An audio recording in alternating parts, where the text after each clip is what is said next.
Okay, so I'm going to show you how to feed your starter. And to do that, I'm going to use a clean,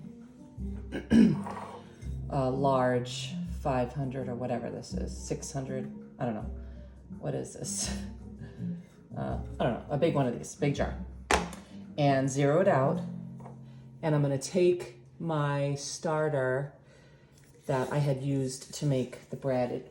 For you, it might either be that it's been sitting out for a day or you've used a bunch of it so you only have some left. It should smell pretty much like dough. Sometimes it might smell, people say it smells like nail polish remover, and that means your starter is very hungry, so you can feed it. When you feed your starter a lot, you're gonna create a lot of discard. And a lot of people use those for recipes, cookies, scones, banana bread, pancakes, pizza, whatever you want. There's a gazillion recipes.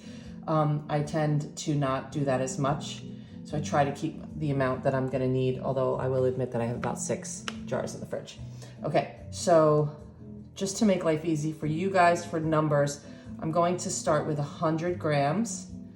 So if I've given you a starter, I always pretty much give you 100 grams. And it's a very strong starter, so I don't need to feed more than 100 grams.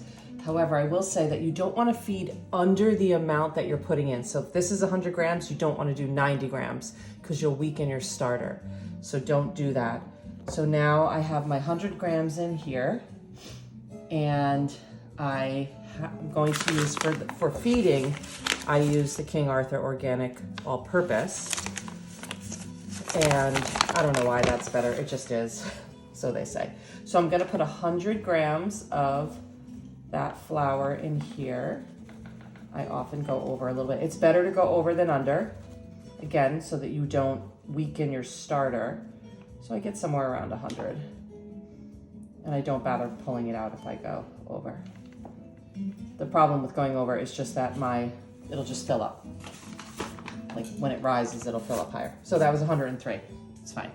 So now I'm going to take my water and I'm gonna do 100 grams of water. Now, obviously, water is heavier than the flour, so it feels like less, and I just went over a little bit, so it's not terrible. You really wanna go by consistency. Because I've been doing this for a while, I really do look at consistency.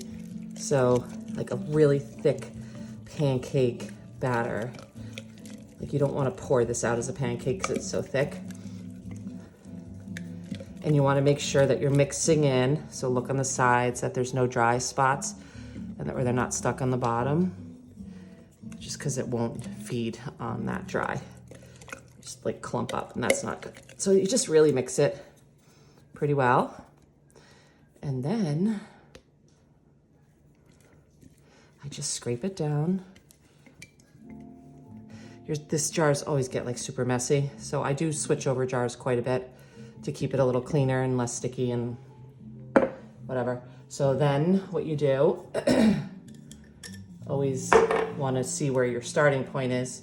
Put a rubber band here, and then you cover it with your top, and you don't have to go super, super tight because you want to let some of the gases out. This has happened to me where it's overgrown and it's plopped out on something, but there's plenty of room for this to grow. I would expect within 4 hours, this will be doubled in size because it's, again, like I said, it's a strong starter. If you're just starting out, you might have to feed it a couple of times like this in order to get that really solid growth. But if you're getting one of my starters, it is very active already. Okay, that's it for feeding your starter. Oh, if you're not going to use this, so let's say like it's Monday and you're like, I'm not gonna bake another loaf until like next week or the weekend or whatever. Take this and put it in the fridge. Just leave it in the fridge because it will slow down the feeding, and it will still rise a little bit, and it will still be feeding on the flour, the good bacteria in here. And then you will, when you want to use it, so let's say you want to make some stuff for the weekend, you'll take it out. What I would do is take it out on Thursday morning, leave it on my counter while I'm at work, and then I would feed it as soon as I got home, or I would feed it. Actually, what I would probably do is feed it in the morning, even though it's cold, I'd still feed it and let it sit all day on the counter. And by the time I came home from work at about 4 or 5, this would be nice and risen. And then I would just start my first round of dough there. Okay, so, but don't worry about it. It can stay in your fridge for a really, really, really long time. You might develop something called hooch on top, which is like a grayish liquidy color. That just means your starter's hungry. That is what makes sourdough more sour. So if you really like a sour sourdough, just mix it in and feed your starter.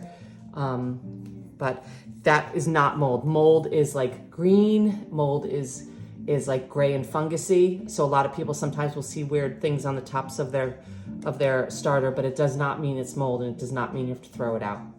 Orange would be mold. That's the other color. Okay, so that's it for feeding.